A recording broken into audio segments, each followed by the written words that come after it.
कि जो ये वतन हमारा है, ये तराना पेश करेंगे।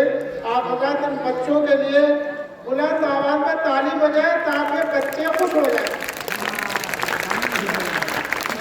एक चीज और बता दूं मैं आपकी खिदमत में, कभी इसके के बच्चे तैयार हों।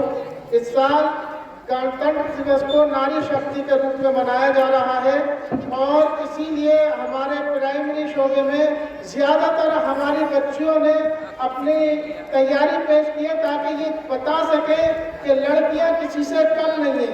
हमारे यहाँ पर लड़कियों ने बहुत अच्छी मंजर कशी की है, तराने पेश किए हैं और ये बताना है कि लड़कियां लड़कों से किसी सूरत से कम नहीं है।